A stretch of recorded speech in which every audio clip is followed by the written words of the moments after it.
మత్తయి రాసిన సువార్త 5వ అధ్యాయం 14వ వచనం నుండి. 5వ అధ్యాయం 14 నుండి. మీరు లోకమునకు వెలుగై ఉన్నారు. కొందరు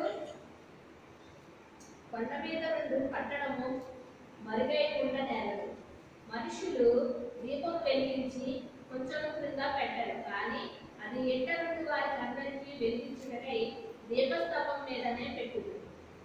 మనుషులు మీ సత్క్రియలను చూసి పరలోకమందున్న మీ తండ్రిని మహిమపరచినట్లు వారి ఎదుట మీ వెలుగు ప్రకాశింపనియుడి. చాలండి, ప్రార్థన చేసుకుందాం. ప్రభువా, నాతో మాట్లాడని ప్రార్థన చేస్తున్నాం. పరిశుద్ధులైన తండ్రి, మహోన్నతుడ, జీవాధిపతి, సర్వాధికారి, సర్వోన్నతుడ, సకల సృష్టికర్తవైన మా యేసు ప్రభువా, నీకు వందనాలు స్తోత్రాలు చెల్లించుకుంటున్నాం. రాజా రక్షక, మీకే స్తుతులు వందనాలు అయ్యా, స్తోత్రాలు తండ్రి. పరిశుద్ధాత్మదేవుడా, యేసయ్యా, నా తండ్రి ఎంతవరకు పాటల ద్వారా మీరు మహిమను పొందుకున్నారు.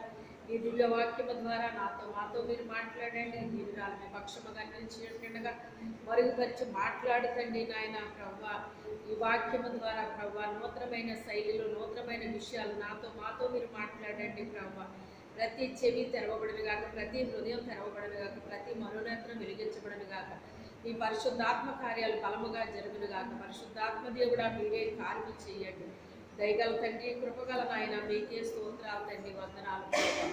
ఆత్మ ప్రభువారు మీకు వందనాలు స్తోత్రాలు చెల్లించుకుంటున్నాం తండ్రి. నా దేవ నా తండ్రి, మీకే స్తుతులు వందనాలు అయ్యా, స్తోత్రాలు తండ్రి. పరిశుద్ధాత్మ దేవుడా, మీకే స్తోత్రాలు తండ్రి నాయన. అయ్యా, నీ సత్యవాక్యములు సరిగా విభజించి నీ పరలోకపు జ్ఞానముతో నింపండి, నీ వాక్శక్తితో నింపు తండ్రి, నీ అభిషేకముతో నింపు నాయన. ప్రభు, ఈ దీనిరాలు మరుగుపరిచి మీరు మాట్లాడమని యేసు అతి పరిశుద్ధ నామములో అడిగి వేడుకొనుచున్నాము తండ్రి. ఆమేన్. హల్లెలూయా. ఇక్కడ ప్రభు చెప్పేది ఏంటంటే,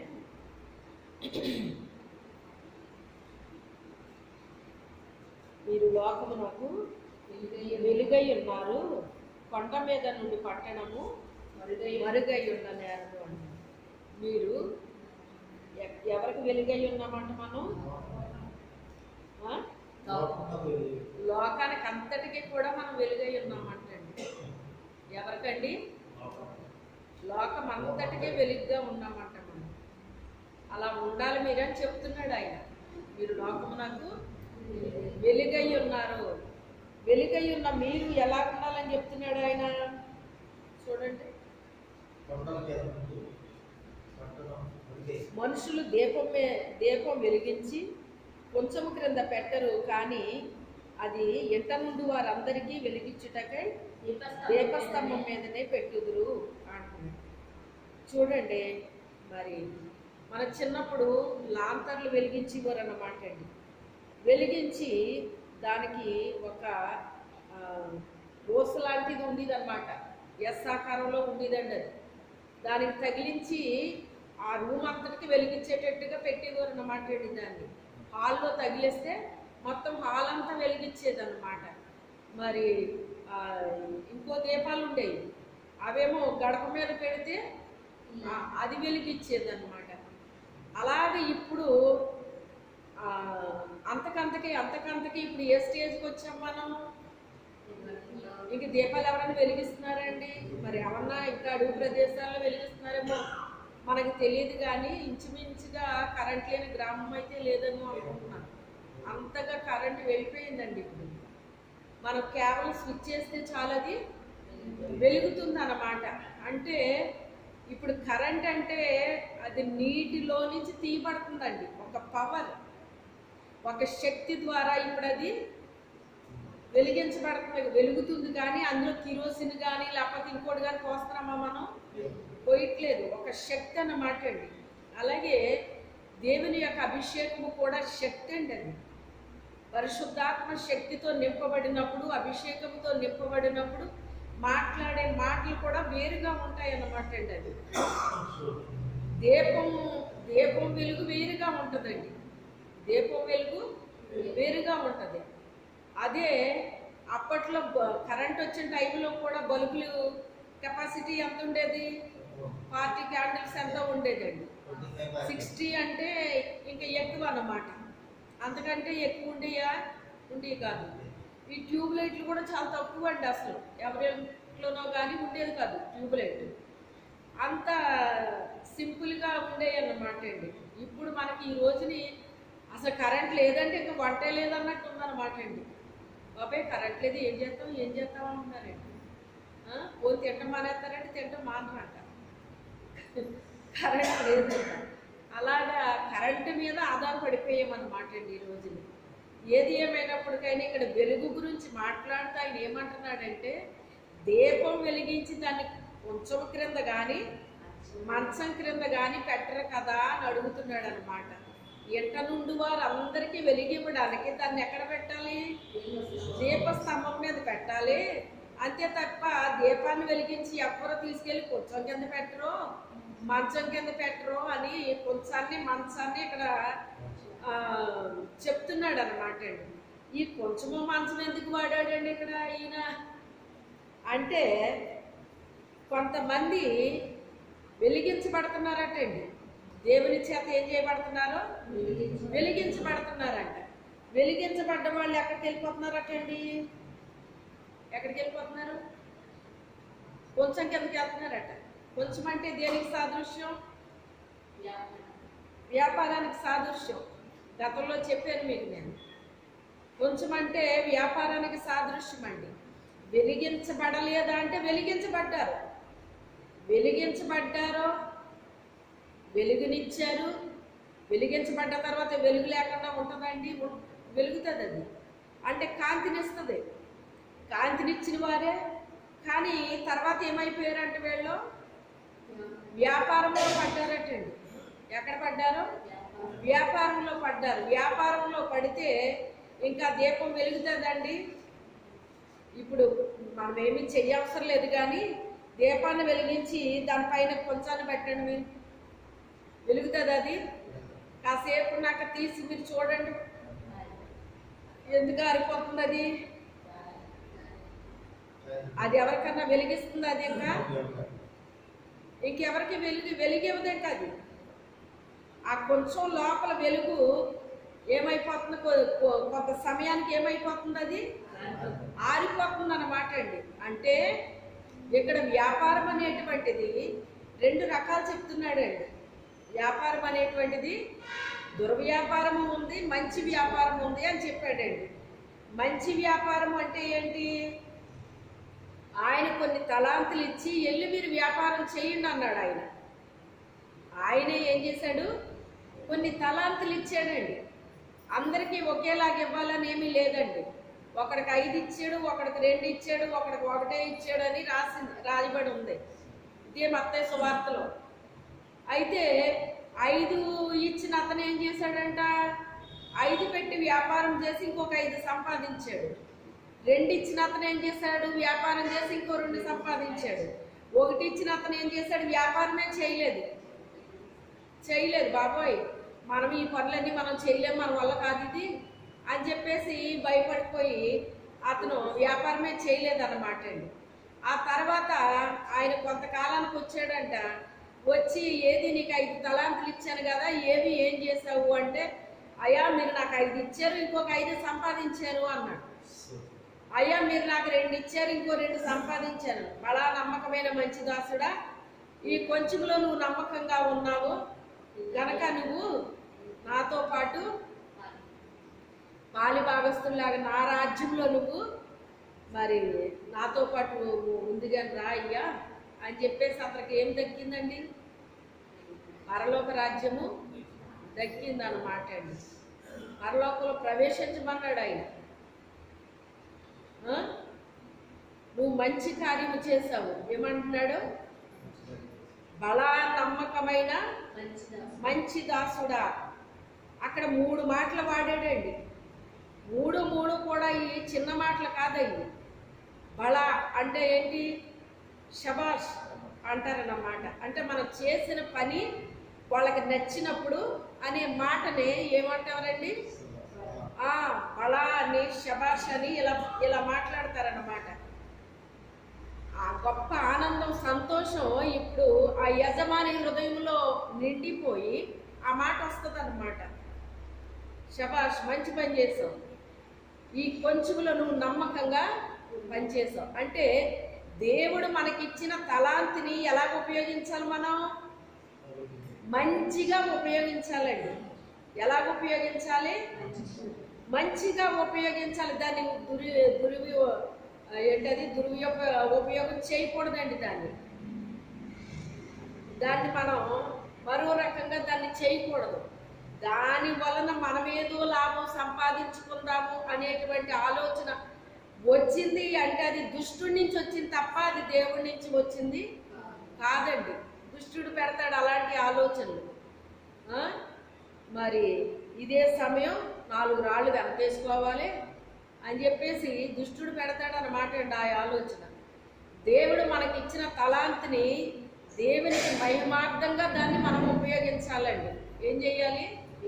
దేవునికి మహిమార్థంగా దాన్ని ఉపయోగించాలండి. అయితే వీళ్ళు ఏం చేశారట? వెలిగించబడ్డారు కానీ దాన్ని తీసుకెళ్ళి కొంచెం కింద పెట్టారటండి. మరొక అతను ఏం చేశాడంటే మంచం కింద పెట్టాడు అని ఉంది. మంచం కింద అంటే సోమరితనం అన్నమాట అండి. ఏంటది? సోమరితనం. సోమరి వాడికి అందరూ కోత కోసుకుంటుంటే కోత కోద్దామంటే పంట ఉండదటండి. ఎందుకంటే విత్తనాలు చల్లే టైంలో అతను విత్తనాలు చల్లలేదటండి. అయితే పంట వచ్చేసరికి కోసుకుందామంటే అతనికి ఏమి రాలేదు, పంట రాలేదన్నమాట. మన కష్టం మనం పడాలి, పడాలండి. అయితే అతను సోమరితనంతో ఏమీ కూడా అతను సాధించలేకపోయాడు అన్నమాట. సాధించలేకపోయాడండి. ఈ ఇద్దరు కూడా 5కి 5 సంపాదించాడు, 2కి 2 సంపాదించాడు. ఇద్దరినే కూడా బడాల నమ్మకమైన మంచి దాసుడా అని పిలిచాడు. మరి నాతో పాటు నువ్వు కూడా మరి నా రాజ్యంలోకి రాయ్యా, ప్రవేశించయ్యా అని చెప్పేసి ఆహ్వానం పలికాడండి ఆయన. ఇక 3వ వ్యక్తి దగ్గరికి వచ్చేసరికి అతను అంటాడు కదా, నువ్వు విత్తని చోట పోయివాడును, చల్లని చోట కూర్చువాడు అయిన కఠినుడు అని నేను ఎరుగుదును.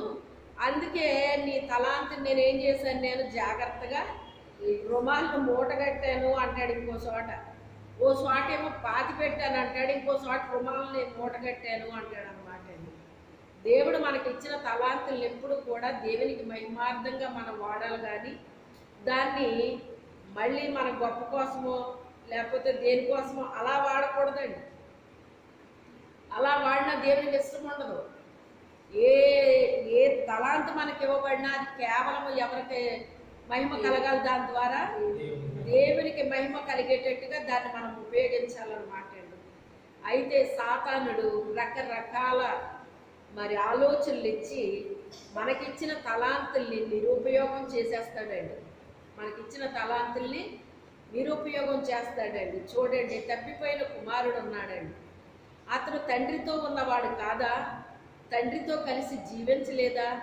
తండ్రితో కలిసి సహవాసం చేయలేదా? తండ్రితో కలిసి భోజనం చేయలేదా? తండ్రితో కలిసి నివసించలేదా? అసలు ఎంత చక్కని అన్యోన్యమైన జీవితాన్ని అతను జీవించాడండి. కానీ మరి వేశ్యల్లాంటి వాళ్ళు వచ్చి ఏమన్నారంట, మాతో కూడా రా, నువ్వు వ్యాపారం చెయ్యి, గొప్ప లాభం సంపాదిద్దాము అని చెప్పినప్పుడు ఆ మాటలు నమ్మి అతను వెళ్ళిపోయాడు అన్నమాట. వెళితే లాభం వచ్చిందా, నష్టం వచ్చిందా? నష్టం వచ్చింది సరే, కానీ నష్టంలో ఎంత గొప్ప నష్టం వచ్చిందంటేనట, తనకున్న రక్షణ వస్త్రాన్ని పోగొట్టుకున్నాడటండి, తనకి ఇవ్వబడిన అధికారం అనే ఉంగరాన్ని పోగొట్టుకున్నాడండి, తనకి ఇవ్వబడిన సమాధాన సువార్త అనే జోడును పోగొట్టుకున్నాడు. అన్నీ పోగొట్టేసుకున్నాడు. కనీసం తిందామంటే తిండి కూడా లేకుండా అయిపోయాడండి. ఎంత బాధాకరం అండి. ఆ దేశమందు అతనికి కరువు రాగా, ఆ దేశం వాళ్ళకి కరువు రాలేదు, ఎదురుకు వచ్చింది కరువు, ఆ దేశం వాళ్ళకి రాలేదు. ఆ దేశమందు అతనికి కరువు రాగా ఆ దేశంలో ఉన్న అతని దగ్గరికి వెళ్ళి మరి పందుల్ని ఏంటది పందులకి యజమానుడు అటండి అతను కాపరి, పందులకి కాపరి అన్నమాట. గొర్రెలకి కాపరి ఎవరు? యేసయ్య. పందులకి కాపరి ఎవరు? సాతాను. ఇప్పుడు ఎక్కడికి వెళ్ళాడు ఇతను? సాతాను దగ్గరికి వెళ్ళాడు. వెళ్ళి అయ్యా నీ పందులు నేను మేపుతాను అని చెప్పేసి వెళ్తే ఆ పందులకి పొట్టు తింటున్నాయి అటండి. ఆ పందులు ఏం తింటున్నాయి? పొట్టు తింటున్నాయి అటండి. ఆ పొట్టుతోనైనా కడుపు నింపుకుందామంటే ఆ పొట్టు కూడా అతన్ని ఆ పందులు తిననివ్వలేదు అనేసి ఉంటుంది అన్నమాట అండి. రెండోది ఏమని రాయబడిందంటే ఎవరో అతనికి ఏమీ ఇవ్వలేదు అని రాయబడింది అనమాట. అంటే అక్కడికి వెళ్తే ఎవరన్నా ఏమన్నా ఇస్తారేమో అని చెప్పేసి వెళ్ళాడటండి. ఎవరో అతనికి ఏమీ ఇవ్వలేదటండి. ఈ రోజుని మనము కళ్ళారా మనము చూస్తున్నాం, అవునా కాదా? సేవకులు అనేటువంటి వాళ్ళు సువార్త ప్రకటించాలి కానీ, కాపరైన వాడు బోధించాలి కానీ, ఎక్కడ డబ్బులు ఇస్తే అక్కడికి పరిగెట్టుకుని వెళ్ళిపోయే రోజులు ఇప్పుడు మనం చూస్తున్నామా లేదా? ఎక్కడో వదిలేయండి, మనం చూస్తున్నామా లేదా? చూసామా లేదా? అంటే ఎవరు ఏమి ఇస్తారా అని చెప్పేసి తిరుగుతున్నారా లేదా? మరి ఏం బ్యాచ్ అంటారు? ఈ బ్యాచ్ చెప్పండి, ఏం బ్యాచ్ అండి? తప్పిపోయిన వారేనండి? ఒకప్పుడు తండ్రితో ఉన్న వాళ్ళేనా వీళ్ళం? కానీ ఇప్పుడు ఏమైపోయింది వీళ్ళకి?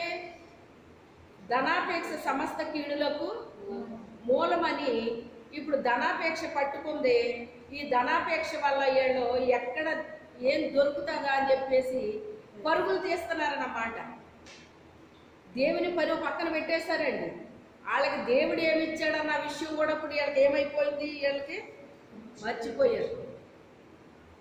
అసలు మనల్ని ఎందుకు పిలిచాడు దేవుడు, మనకి ఏం చెప్పాడు ఆయన, మనం ఏం చెయ్యాలి, ఈ విషయం ఏమన్నా జ్ఞాపకం ఉందా అండి? ఎప్పుడో మర్చిపోయారు. ఆ విషయాన్ని ఎప్పుడో మర్చిపోయారండి. ఏదైనా మర్చిపోవచ్చేమో కానీ దేవుడు చెప్పిన మాట ఎన్నడూ మనం మర్చిపోకూడదండి. హల్లెలూయా. దేవుడు మనకి ఏది చెప్పాడో అది ఎన్నడూ మనం మర్చిపోకూడదు. మన హృదయం అనే పలక మీద అది ఏమైపోవాలి? ముద్రించబడిపోవాలండి. ముద్రించబడిపోవాలి. అయితే అతను ఎంత భయంకరమైన స్థితిలోకి వచ్చేసాడంటే ఎవరు అతనికి ఏమీ ఇవ్వలేదట. నేను ఆకలితో ఇక్కడ చచ్చిపోతున్నాను, ఇప్పుడు కనీసం తినడానికి అతనికి భోజనం కూడా. ఎంత దౌర్భాగ్య స్థితిలోకి అతను వెళ్ళిపోయాడండి. ఎంత సమృద్ధిలో ఉన్నాడో, ఎంత మరి చక్కని స్థితిలో అతను ఉన్నాడో, ఎంత దౌర్భాగ్య స్థితిలోకి అతను వెళ్ళిపోయాడో చూసారా? ఇప్పుడు తండ్రి సహవాసం లేదు, తండ్రి ఇంట్లో అతను లేడు, తండ్రితో సంభాషణ లేదు, ఇద్దరు కలిసి నివసించే స్థితి లేదు, ఏమి అన్ని పోగొట్టేసుకున్నాడు అనమాట అండి. ఏమండి, సంపాదించుకోవడం సులువా, పోగొట్టుకోవడం సులువా? సంపాదించుకోవడం ఎంత కష్టం చూడండి. ఒక అత్తగారికి వాళ్ళు ఉన్నారనుకుందాం, సపోజ్. అత్తగారు చాలా జాగ్రత్తగా చేసుకుందండి అన్ని. కోడలు వచ్చి ఇష్టానుసారంగా చేస్తే ఎలా ఉంటుందండి ఆవిడది? కట్టారులే ఎలాగైతే ఇల్లు అన్నదనుకోండి, లేకపోతే ఏదో ఒకటి చేశారులే అని ఇలాంటి మాటలు మాట్లాడుతుంటే అప్పుడు అత్తగారికి ఏమనిపిస్తుందండి? చెప్పండి, ఏమనిపిస్తుంది కదా?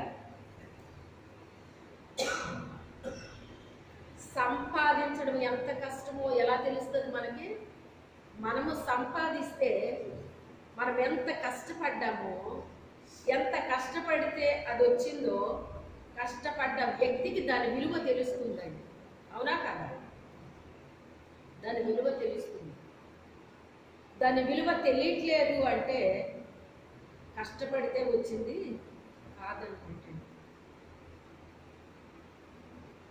కష్టపడితే వచ్చింది అది ఏదైనా జరుగుతుంటే బాధపడిపోతారా? బాధపడరా? పోతే పని అనుకుంటారండి ఎవరన్నా? అనుకుంటారు ఎవరన్నా? చెప్పండి. నీకు దాని అవసరం లేదు అయినప్పటికైనా అది పోగొట్టుకోవడానికి ఇష్టపడతారండి? ఒకప్పుడు దాని కొరకు నేను ఎంతో ఇబ్బంది పడ్డాను, ఎంతో శ్రమ పడ్డాను, ఎంతో కష్టపడ్డాను. ఈరోజు దాని విలువ మీకు తెలియట్లేదు అంటారు. మీ మట్టుకు మీ పిల్లలే మీరు పడిన కష్టం ఏంటో మీ పిల్లలకు తెలుస్తుందా? తెలియట్లేదు కదా. మరి అప్పుడు మీకు ఏమనిపిస్తుంది? బాధ అనిపిస్తుందా లేదా? పోతే పనిలే అనిపిస్తుందా? అనిపించింది కదా. సంపాదించుకోవడం ఎంత కష్టమో ఎప్పుడు తెలుస్తుందో తెలుసా? దాన్ని పోగొట్టుకున్నాక అప్పుడు అర్థమవుతుందండి. అది కలిగి ఉన్నటప్పుడు తెలియదండి, అది పోగొట్టుకున్నాక దాని విలువ తెలుస్తుంది అన్నమాట. అలాగే ఈ తండ్రితో ఉన్నప్పుడు దేవునితో, తండ్రి అనగా దేవుడండి, దేవునితో ఉన్నప్పుడు, దేవునితో సహవాసం చేసినప్పుడు, దేవునితో మరి అన్యోన్యంగా ఉన్నటప్పుడు, దేవునితో కలిసి భోజనం చేసినప్పుడు, దేవునితో కలిసి మాట్లాడినప్పుడు, దేవునితో కలిసి నివసించినప్పుడు ఎంత ఆనందం, ఎంత సంతోషం, ఏ లోటు లేదండి. ప్రతీదీ తండ్రే చూసుకునేవాడు, ప్రతీదీ తండ్రే చూసుకునేవాడు. ఆయనకి ఏమి బాధ్యత, భారము ఏమీ లేవు ఆయనకి. అన్నీ తండ్రే చూసుకున్నాడు, అన్నీ తండ్రే చూసుకున్నాడు, అన్నీ తండ్రే చూసుకున్నాడు. అందుకే ఆయనకి ఏమైనా అర్థమైందా? ఏం అర్థం అవ్వలేదు. ఈ రోజుని కనీసం తిందామంటే అతనికి ఏమి లేకుండా పోయింది, భోజనము లేకుండా పోయిందండి. నా తండ్రి దగ్గర పనిచేసేవారు వాళ్ళు ఎలా తింటున్నారు అంటున్నాడు? సమృద్ధిగా. ఎలా తింటున్నారట? అరాకొరగా తింటలేదటండి, సమృద్ధిగా తింటున్నారు. నేనైతే ఇక్కడ ఆకలికి చచ్చిపోవచ్చున్నాను అంటే కనీసం పనివారు కూడా సమృద్ధిగా తింటున్నారు, నేనైతే ఎలా ఉన్నాను? ఆకలితో చచ్చిపోతున్నాను అన్నాడండి. అనుకోవడమే కాదు కానీ ఇంక ఈ బాధ నేను ఎందుకు పడాలి? నా తండ్రి దగ్గరికి వెళ్ళి క్షమాపణ అడిగితే కనీసం కొడుకులా చేర్చుకున్నా చేర్చుకోకపోయినా ఆ కూలివాళ్ళు ఒక కూలివాడిగా చేర్చుకున్నా నాకు సమృద్ధిగా ఆహారం దొరుకుతుంది. ఎందుకంటే కొడుకుగా నాకు ఇచ్చింది నేను ఏం చేసుకున్నాను? నా చేతులారా నేనే పోగొట్టేసుకున్నాను. కొడుకుగా అనిపించుకునే అర్హత అయితే నాకు లేదు. కనీసం ఒక పనివాడిలాగైనా నన్ను జాయిన్ చేసుకుంటే చాలు మా నాన్న అనుకుని బయలుదేరాడండి. కానీ పనివాడిలాగా చేసుకున్నాడండి ఆయన. నువ్వు నా కొడుకురా, నువ్వెంత చెడిపోయినా నా కొడుకువే. ఊరంతా తిట్టినా ఆ తల్లి ఏమంటుందండి ఆ కొడుకుని? ఊరోళ్ళందరూ తిడతారండి, కానీ ఆ తల్లి ఏమంటుందండి? నా కొడుకు బంగారం, ఏళ్ళే చూడలేకపోతున్నారా పిల్లోడిని, పోర్చలేకపోతున్నారు నేను చూసి అని అంటదా అందా? ఎందుకని? అదండి ప్రేమ.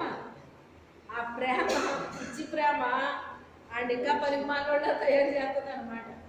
కొంతమంది తల్లిలు పిచ్చి ప్రేమ ఏం చేస్తుంది? ప్రేమించొద్దని అంటలేదు కానీ అంత పిచ్చి ప్రేమ ఉండకూడదండి. పిచ్చి ప్రేమ ఎప్పుడైతే ఉందో తల్లికి పిల్లలు పాడు చేసేస్తుందండి. పిల్లలు ఏం చేస్తుంది?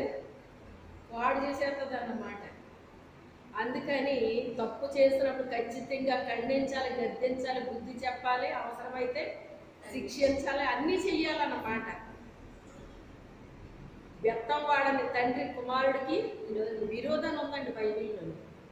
అలాగే తల్లులుగా మనము కూడా మన బిడ్డల్ని చాలా జాగ్రత్తగా ప్రతి విషయంలో, భయం చెప్పే విషయంలో, క్రమశిక్షణ విషయంలో, వాళ్ళకి ఫుడ్ పెట్టే విషయంలో అన్నిట్లో కూడా జాగ్రత్త వహించాలండి. పెట్టేటప్పుడు పెట్టాలి, అనేటప్పుడు అనాలి, ముద్దు చేసేటప్పుడు ముద్దు చేయాలి, అన్నీ చేసుకోవాలండి.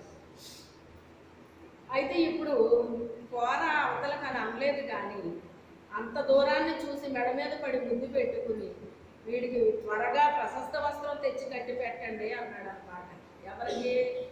తన దాసుల్ని పిలిచి, తన దగ్గర ఉన్న దాసుల్ని పిలిచి చేయమన్నాడండి ఆ పని. కొడుకేమో దూరం వెళ్ళిపోయాడు, దాసులేమో దగ్గర ఉన్నారు, పనివారు దగ్గర ఉన్నారు, కొడుకు దూరం వెళ్ళిపోయాడు. చూసారా ఎంత విచిత్రంగా ఉందో? ఒకప్పుడు దేవుని రక్తంలో కడగబడి పాపం అనేటువంటిది అసహించుకున్న వాళ్ళు దేవుడికి దూరం అయిపోతున్నారండి. ఏమైపోతున్నారు? దూరం అయిపోతున్నారు. వాళ్ళు దేవుని రక్తంలో కడగబడకపోయినా కనీసం దేవుడి పని చేస్తూ ఎక్కడ ఉంటున్నారంటే వాళ్ళు దేవుడికి దగ్గరగా ఉంటున్నారంటే ఎంత విచిత్రంగా లేదు? అయినప్పటికైనా ఆ కొడుకు లాంటి వాళ్ళు క్రీస్తులో ఎప్పుడైతే జన్మించారో, ఆయన రక్తం ద్వారా వాళ్ళకు ఒక బంధం ఏర్పడిందో, వాళ్ళిద్దరూ కలిగి ఉన్న సహవాసాన్ని బట్టి, సంబంధాన్ని బట్టి, నివాసాన్ని బట్టి, వాళ్ళకు ఇద్దరికే ఉండేటువంటి రక్త సంబంధాన్ని బట్టి ఎంత చెడిపోయినా తండ్రి నన్ను క్షమించు అనేటప్పటికి ఆయన ఏమైపోతున్నాడు? వాళ్ళని చూసి కనికర పడిపోయి క్షమించేస్తున్నాడు.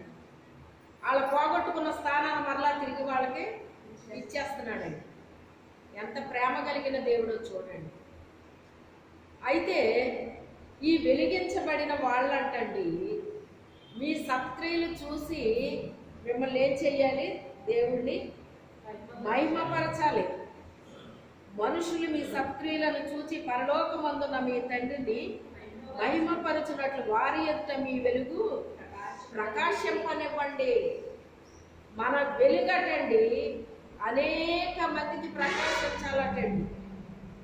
మనం ఎప్పుడైతే వెలుగుతున్నామో మన వెలుగు అందరికీ కూడా ఏమవుతుంది?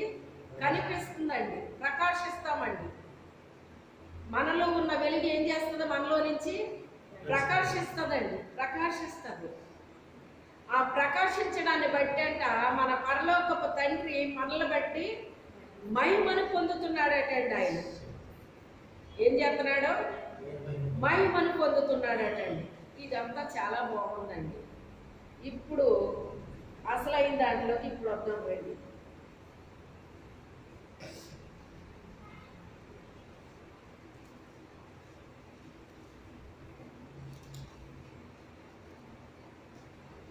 ఎబ్రీలకు రాసిన పత్రిక 10వ అధ్యాయం 32వ వచనం నుంచి, 10వ అధ్యాయం 32 నుంచి.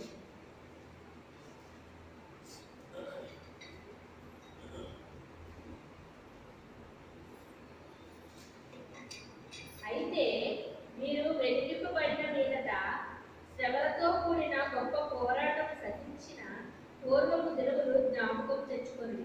చాలండి, చాలండి. ఈ వెలిగించబడ్డ వాళ్ళకి ఏమొస్తాయని చెప్తున్నాడు ఇక్కడ?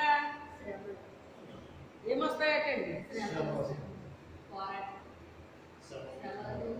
వెలిగించబడటం చాలా బాగుంది, ప్రకాశించటం చాలా బాగుంది, చప్పట్లు కొడటం బాగుంది, సన్మానాలు బాగున్నాయి.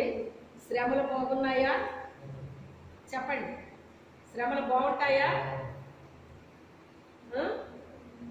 వెలిగించబడిన వారికి శ్రమలు వచ్చేస్తాయని ఉందండి. పౌలు గారు చెప్తున్నాడు హెబ్రీయులకి. అయితే గొప్ప శ్రమలతో కూడిన గొప్ప పోరాటము సహించిన పూర్వపు దినములు జ్ఞాపకం తెచ్చుకోండి. మీరు వెలిగించబడిన తర్వాత శ్రమలతో కూడిన గొప్ప పోరాటం వచ్చేసింది మీకు. శ్రమలతో కూడిన గొప్ప పోరాటం వస్తే దాన్ని మీరు ఏం చేశారు? సహించారు. అవి జ్ఞాపకం చేసుకోండి. అంటే ఇవన్నీ వాళ్ళు ఏమైపోయారంట? అప్పుడు వెలిగించబడిన తర్వాత శ్రమలతో కూడిన గొప్ప పోరాటాలు వీళ్ళ జీవితంలో వచ్చినాయి, అవి మర్చిపోయారంటండి వీళ్ళు. అది సంగతి. ఏం చేశారు? మర్చిపోయారటండి. మర్చిపోతే ఇప్పుడు ఏమంటున్నాడంటే జ్ఞాపకం తెచ్చుకోండి. ఆ పూర్వపు దినాలని జ్ఞాపకం తెచ్చుకోండి. ఒక విధముగా చూచితే మీరు నిందలను బాధలను అనుభవించుట చేత 10 మందిలో ఆరడపడితిరి. మరొక విధముగా చూచితే వాటిని అనుభవించిన వారితో కాలివారైరి. వెలిగించబడిన బిడ్డల మీదకి ఏమొచ్చినాయి అంటున్నాడు? శ్రమలు వచ్చినాయి అంట, నిందలు వచ్చినాయి అంట. 10 మందిలో ఆరడపడ్డం అంటే ఏంటో తెలుసా? తప్పు చెయ్యకుండా 10 మంది ఇష్టం వచ్చినట్టు మాట్లాడటం అన్నమాట అండి. అది ఆరడపడ్డం అంటే. తప్పు చెయ్యం కానీ 10 మందిలో అందరూ మనదే తప్పు అని మనల్ని ఇష్టం వచ్చినట్టు మాట్లాడతారన్నమాట అండి. అప్పుడు ఎలా ఉంటుందండి మనకి? అనుకుంటారండి ఎవరన్నానే?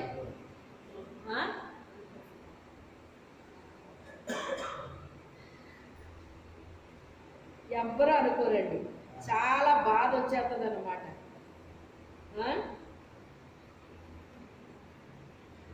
అలా పడ్డారు మీరు. ఇంకో విధంగా చూస్తేనేమో వాటిని అనుభవించిన వారితో మీరు ఏమయ్యారు? పాలివారయ్యారు. పాలివారంటే ఏంటి? పాలి భాగస్తుడు అంటే వీళ్ళకి రాలేదు కానీ వచ్చిన వాళ్ళతో వీళ్ళు ఏం చేశారు? అనుభవించారన్నమాట. అవి వీళ్ళకి రాలేదు, అనుభవించిన వాళ్ళతో ఉండబట్టి వీళ్ళకి షేరింగ్ వచ్చిందన్నమాట అండి. ఏమొచ్చింది? నాకు ఒక విషయం విన్నప్పుడు ఏంటి అసలు అని నేను అడిగాను అనమాట అండి. ఇప్పుడు ఒకళ్ళకి కోడి ఉందనుకోండి, ఆ కోడిని అంటే పాలకిస్తారంటండి ఇంకొకరికి. మరి మీకు తెలిసేమో, మరి నాకు తెలియదు. అసలు ఈ పాలేంటి, ఇదేంటి, ఏంటిది అని అడిగితే చెప్పారండి. మనకున్న కోడిని అవతల వాళ్ళకి పాలకిస్తారటండి. అంటే పిల్లలు పుట్టేసాక ఇస్తారా, లేకపోతే కోడిని ఇచ్చేస్తారా? అప్పుడే అది గుడ్లు పెడతాడండి. అంటే కోడేమో వీళ్ళది. ఇప్పుడు అవతల ఆమె ఏం చేసింది? కోడిని మేపింది. ఏం చేసింది? మేపింది. ఇప్పుడు గుడ్లు పెట్టింది. గుడ్లు పిల్లలు చేశారు. పిల్లలు అయిపోయిన తర్వాత ఈ కోడి గలాంకేమో సగం పిల్లలు, మేపినందుకు ఆమెకి సగం పిల్లలు. అంటే మీకు బాగా అర్థమవుతుందని ఈ ఉదాహరణ ఇచ్చాను అనమాట. నాకు దీని సరిగ్గా తెలియదు. నాకు అలా అలా చెప్పుకుంటుంటే విన్నాయి, అందుకే నేను సరిగ్గా చెప్పలేకపోయాను. ఇప్పుడు కోడి లేని మనిషికి ఏమొచ్చింది? పిల్లలు వచ్చినాయా లేదా? అదనమాట. ఇది వెలిగించబడ్డ వాళ్ళకి శ్రమలు వచ్చినాయి, నిందలు వచ్చినాయి, ఆరడపడిపోయారు 10 మందిలోని. వేరే వాళ్ళు ఇదంతా చేయలేదు కానీ ఆ పడ్డ వాళ్ళతో వీళ్ళు ఉన్నారటండి. వీళ్ళు ఉన్నందుకు వీళ్ళకి ఏమొచ్చింది? ఇప్పుడు షేరింగ్ వచ్చింది. అంటే ఇప్పుడు అవన్నీ పడ్డ వాళ్ళకి ఏమొచ్చింది? ఆశీర్వాదాలు వస్తాయి. పడ్డ వాళ్ళకి ఏమొస్తాయండి? మరి అనవసరంగా దేవుని కోసం అనిపించుకుంటే ఏమవుతుంది? మరి ఆశీర్వాదం వస్తుంది. వీళ్ళతో పాటు వీళ్ళకి కూడా ఇప్పుడు ఏమొచ్చింది? షేరింగ్ వచ్చింది అన్నమాట. అసలు పడ్డవాళ్ళు వాళ్ళు కానీ వాళ్ళతో వీళ్ళు ఉండబట్టి ఇప్పుడు వీళ్ళకి కూడా ఆశీర్వాదాలు ఏమైపోయినాయి? ఇప్పుడు వచ్చినాయి అన్నమాట అండి. ఇప్పుడు బాగా అర్థమైందా? హల్లెలూయా. అదన్నమాట అండి. పాలివారైతిరి ఎలాగనగా మీరు ఖైదులో ఉన్నవారిని కరుణించి మీకు మరి శ్రేష్టమైనది స్థిరమైనదినైనా స్వాస్థ్యం ఉన్నదని ఎరిగి మీ ఆస్తి కోల్పోవుటకు సంతోషముగా ఒప్పుకొండిరి. మీరు ఖైదులో ఉన్న వారిని కరుణించి. ఇక్కడ ఖైదు అంటే ఖైదు అనే కాదు కానీ బంధింపబడిన వారండి. ఎవరి వేళ్ళలో? బంధించబడిన వారు అన్నమాట. వాళ్ళని ఏం చేశారు? మీరు కరుణించారంటే కనికరించారు వాళ్ళు. మీకు మరి శ్రేష్టమైనది స్థిరమైనదినైనా స్వాస్థ్యం ఉన్నదని ఎరిగి మీ ఆస్తి కోల్పోవుటకు సంతోషముగా ఒప్పుకొంటిరి. పరలోక రాజ్యంలో శ్రేష్టమైనది, స్థిరమైనది, స్వాస్థ్యం ఉన్నదని మీకు తెలుసు. అందుకని మీ ఆస్తిని ఏం చేశారు? మీరు కోల్పోవడానికి సంతోషంగా ఒప్పుకున్నారు అని చెప్తున్నాడు. కాబట్టి మీ ధైర్యమును విడిచిపెట్టకుడి. అంటే ఇవన్నీ కోల్పోవడానికి మీరు ఒప్పుకున్నారు కనుక దీనికి ఒక మంచి పేరు పెట్టాడండి. ఏం పేరు అది? ధైర్యం. మరి అది అంతా విడిచిపెట్టాలంటే ఎంత ధైర్యం ఉండాలండి? ఉండాలా ఉండొద్దా? ధైర్యం ఉండాలంటండి. అదే చెప్తున్నాడు ఇప్పుడు అక్కడ. కాబట్టి మీ ధైర్యమును విడిచిపెట్టకుడి, దానికి ప్రతిఫలముగా గొప్ప బహుమానము కలుగును. అలాంటి దాన్ని విడిచిపెట్టడం వలన మనకేమొస్తుందటండి? బహుమానం కాదటండి, గొప్ప బహుమానం ఇస్తాడటండి దేవుడు. మనకు గొప్ప బహుమానం కలుగుతుందని చెప్తున్నాడు. మీరు దేవుని చిత్తమును నెరవేర్చిన వారై వాగ్దానం పొందు నిమిత్తము మీకు ఓరిమి అవసరమై ఉన్నది అంటున్నాడు. మీరు దేవుని చిత్తమును నెరవేర్చిన వారై. దేవుని చిత్తం నెరవేర్చడం అంటే అది ఏమన్నా చిన్న సంగతా? చెప్పండి చెప్పండి. ఇప్పుడు అబ్రహామా అన్నాడు దేవుడు, చిత్తం ప్రభువా అని కూడా లేదా? ఆ రోజుల్లో అబ్రహాము నాకు స్నేహితుడు అన్నాడు దేవుడు. మోషే నా ఇల్లంతట్లో నమ్మకస్తుడు అన్నాడు. అలాగే ఒక్కొక్కరికి ఒక్కొక్క పేరు పెట్టాడండి. దావీదు నా హృదయానుసారుడు అన్నాడు. ఇలాగ ఒక్కొక్కరికి ఒక్కొక్క పేరు పెట్టినప్పుడు వాళ్ళు ఎంత శ్రమ అయినా సరే నిలబడిపోయారా? తొట్టిల్లారండి, నిలబడిపోయారు కదా. చూడండి, మనము కొన్ని విషయాలు వింటామండి.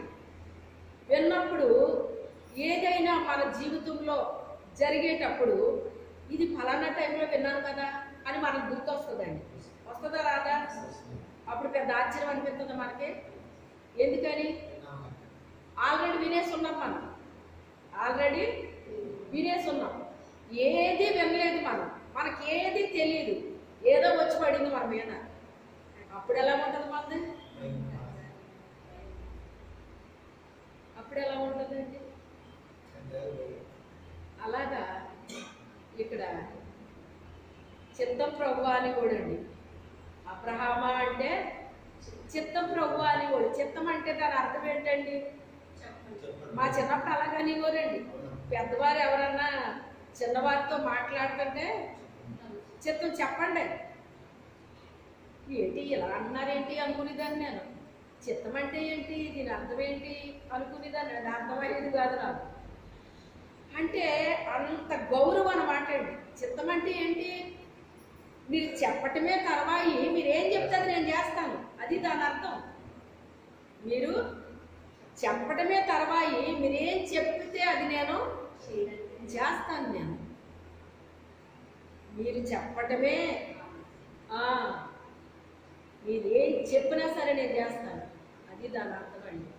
అలాంటి వాళ్ళే ఆ మాటలు మాట్లాడతారండి. ఏదన్నా చెప్తే చెప్పారులే అనుకున్న వాళ్ళు ఇలాంటి మాటలు మాట్లాడరు. అప్పుడు చిత్తం ప్రభు అని కూడా అండి. ఆయన ఏదో చెప్పేవాడు, ఈయన చేసేవాడు. ఆయన ఏదో చెప్పేవాడు, ఈయన చేసేవాడు. ఉన్నట్టుండి ఒక రోజున అన్నాడు ఆయన, నీకు ఒక్కగాని ఒక కుమారుడైనా నీవు ప్రేమించుచున్న ఇస్సాకుని అనేటప్పటికి ఎలా ఉంటానండి అబ్రహాంకి? ఏం చెప్తే అది అసలు చేశాడు అంటే, ఇలాంటి కోరిక కోరాడంటే ఎలా ఉంటుందండి ఆ తండ్రి హృదయం? అప్పటి వరకు కూడా ఎన్నో అవమానాలు, నిందలు అన్నీ అనుభవించేశాడండి. ఒకటే రెండు కాదు, అతను అనుభవిస్తాడు. అతను దగ్గర పనిచేసే వర్కర్సే అతన్ని చాలా నీచంగా, అవమానంగా ఎలా పడితే అలా మాట్లాడేవారంటండి. అలాంటప్పుడు అవన్నీ సహించి ఓర్చి పొందుకున్నాడండి. ఈ వాగ్దాన ఫలం ఎవరు? ఇస్సాకు. ఇస్సాకు ఆ రకంగా పొందుకున్న ఇస్సాకుని ఎంతో ప్రేమిస్తున్నాడటండి ఆయన. లేక లేక పుట్టాడు, వృద్ధాప్యంలో పుట్టాడు. అసలు ఈ వృద్ధాప్యంలో ఎంత సంతోషాన్ని నాకు ఇచ్చాడు దేవుడు అని చెప్పి అంత సంతోషంతో అల్లారముద్దుతో ఆయన చూసుకుంటుంటే ఆ అబ్బాయి పాలు విడిచిపెట్టినప్పుడు అంటండి గొప్ప విందు చేశాడని ఉంటుందండి. ఇందులోని విందు కాదటండి, గొప్ప విందటండి. అసలు ఒక ఊరంతా అల్లిళ్ళేనంటండి. కొన్ని ఇళ్ళు ఉంటాయి కొన్ని మనిషికి. ఒక ఊరంతా అబ్రహాం ఇల్లేనంట. ఆ ఊరికి పేరు కూడా ఊరే మళ్ళీ. అంత ధనవంతుడు అన్నమాట అండి అబ్రహాం అంటే. నా యజమాని దేవుడు బహుగా దీవించాడు. వెండి బంగారము ధనధాన్యాలు పశువులు అన్నిట్లో కూడా బహుగా దీవించాడు అని ఎలియాజరు చెప్పట్లేదా? అంత ఆశీర్వదించబడిన వాడు, అంత ధనవంతుడు అన్నమాట అండి. ఒకవేళ ఇంత బంగారం అయ్యి అబ్రహాం అంటే ఏమన్నా ఫీల్ అయ్యేవాడా? ఇంత డబ్బు కావాలి, ఇంత బంగారం కావాలి, ఇంత వెండి కావాలి, లేక అది కావాలి ఇది కావాలంటే ఏమన్నా అనిపిస్తుందండి అబ్రహాంకి? కానీ దేవుడు ఏమన్నాడు? ఏంటి ఏదైనా మాట్లాడితే చిత్తం చిత్తం చిత్తం అని వాడు కాస్త ఇప్పుడు ఇస్సాకు కూడా తిరుగుతున్నాడేంటి? ఇస్సాకుని అసలు వదిలిపెట్టట్లేదేంటి? ఇప్పుడు నా మీద ప్రేమ ఏమైనా తగ్గిందా? పరీక్ష పెట్టాడండి దేవుడు. మన జీవితాల్లో కూడా మనం అధికంగా దేన్ని ప్రేమించినా సరే పరీక్ష పెడతాడండి దేవుడు. మా పిల్లల గురించి మాట్లాడిద్దాను అన్నమాట అండి. నా దగ్గరికి వచ్చిన వారితో ఎప్పుడైనా కొంచెం మాట్లాడిద్దాను అన్నమాట. మాట్లాడటం అంటే సమయాన్ని బట్టి సందర్భాన్ని బట్టి వాళ్ళ గురించి ఏదో ఒకటి వస్తే ఇలాగా మా పాప ఇలాగా మా అబ్బాయి ఇలాగని ఏదో ఒకటి అలా చెప్పేదాన్ని అన్నమాట అండి. ఆ చెప్పడం కూడా దేవుడికి నచ్చలేదండి. ఆయన మాట అలా పెట్టండి, అబ్రహాం గారి మాట. నాది చెప్తున్నాను మీకు. అప్పుడు ఒక రోజు ప్రభు అన్నారు, ఇలా చెప్పడం కూడా ఆయనకి ఇష్టం లేదు కావాలన్నమాట. ఏంటి పిల్లలని పిల్లల గురించి మాట్లాడుతున్నావేంటి? అలా మాట్లాడావంటే పిల్లలు దూరం చేస్తారు, జాగ్రత్త అన్నాడండి. ఏమన్నాడు? పిల్లలని పిల్లల గురించి మాట్లాడావంటే పిల్లలు దూరం చేస్తాను, జాగ్రత్త అన్నాడు. అలాగే ప్రభు అప్పటి నుంచి తగ్గించేశారండి. ఎప్పుడో ఒక్కొక్క టైంలో తప్ప ఇప్పుడు ఎంత ఆధ్యాత్మికంగా ఎదిగాను కనుక, పరిపక్వతలోకి వచ్చాను కనుక ఇప్పుడు వాళ్ళ గురించి మాట్లాడినా అప్పుడులాగా ఇప్పుడు ఉండదు నాకు. ఇప్పుడు అలాగా అంటండి ఆయన మాట్లాడినాక. ఎందుకంటే ఇప్పుడు ఏమొచ్చింది నాలో? ఒక పరిపక్వత వచ్చింది అన్నమాట అండి. అయితే మరి ఇప్పుడు నాకు అబ్రహాం గారి గురించి అర్థమవుద్దా? అర్థమైంది అదే అన్నమాట అండి.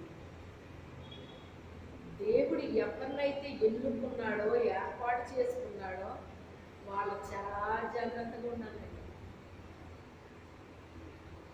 వాళ్ళు చాలా జాగ్రత్తగా ఉండాలన్నమాట. ఒక్కసారి చెప్పినప్పుడే మనం రైట్ అయిపోవాలి. రెండోసారి కూడా చెప్పించుకోకూడదు. రెండోసారి చెప్పాడంటే మూడోసారి అస్సలు చెప్పించుకోకూడదండి. మూడోసారి అస్సలు చెప్పించుకోకూడదండి. అప్పుడు వద్దులే ప్రభు మాట్లాడలేదండి అనేసి అనుకున్నానండి మనసులో. నన్ను చూసిన వాళ్ళు అనుకుంటారు ఈవిడ మనిషా రాయా అనుకుంటారండి. అనుకోరా? చెప్పండి. కానీ దేవుడికి నాకు జరిగిన సంభాషణ ఎవరికన్నా తెలుసా? ఈ రోజు ఇప్పుడు మీకు చెప్పిన మొన్న మీకు తెలిసింది. ఈ రోజుకైనా మీకు తెలుసా ఈ సంగతి? ప్రభు ఎలా చెప్తారని అప్పుడెప్పుడో చెప్పాడు అనుకుంటున్నాను. ఇప్పటికీ కూడా ఇలా చెప్తాడన్న విషయం నేను చెప్తే మీకు అర్థమైంది. విన్నా తెలుసా మీకు? దేవునితో సన్నిహిత సంబంధము అంటే మధ్యలో ఎవరొచ్చినా ఆయన సహించడండి. ఎన్నుకున్న వాళ్ళకి, ఏర్పాటు చేసుకున్న వాళ్ళకి మధ్యలో దేవుని కంటే ఎక్కువ మనం దేన్ని ప్రేమించకూడదు, దేని గురించి కూడా ఎక్కువ మాట్లాడకూడదు అన్నమాట అండి. ఆయనకి ఇష్టం ఉండదు అలా, ఆయనకి ఇష్టం ఉండదు. అలాంటి కొన్ని విషయాలు చెప్పాడండి దేవుడు నాకు. చెప్పినప్పుడు ఓకే ప్రభువా, నువ్వు చెప్పినట్టుగా నేను చేస్తాను, కానీ ఈ రీతిగా చేయడానికి నేను ఓకే, కానీ నువ్వు నాకు సహాయం చెయ్యాలి, నువ్వు నాకు సహాయం చెయ్యాలి. కొన్ని విషయాల్లో దేవుడు మనకు చెప్పిన దానికి మన ఇంట్లో వాళ్ళకి మనకి లింకులు ఉంటాయండి. ఇప్పుడు అబ్రహాముకి చెప్పాడండి పిల్లోడిని ఇచ్చేయమని. ఇప్పుడు అబ్రహాము ఓకే అన్నాడు, రైటే. ఇప్పుడు శారాకి చెప్తే శారా ఒప్పుకుంటుందా? చెప్పాడండి ఆవిడికి బలి అర్పిస్తాము అని తీసుకెళ్ళాడు తప్ప ఇస్సాకునే బలిమ్మన్నాడని చెప్పుకుంటా కనుక శారా పంపించేదా? అసలు మనలో మనమాట, ఒక స్త్రీగా, ఒక తల్లిగా మనలో మనమాట ఒప్పుతుందండి తల్లి? ఇవ్వక ఈ వృద్ధాప్యంలో ఇచ్చి మళ్ళీ కొడుకునే కావాలన్నాడా? ఆయనకి ఇంకేం అక్కర్లేదా? నా కొడుకే కావాల్సి వచ్చిందా ఆయనకి అని ఆ వృద్ధాప్యంలో ఆ గుండె తట్టుకోగలదా అండి? అప్పటి వరకు గొడ్రాలు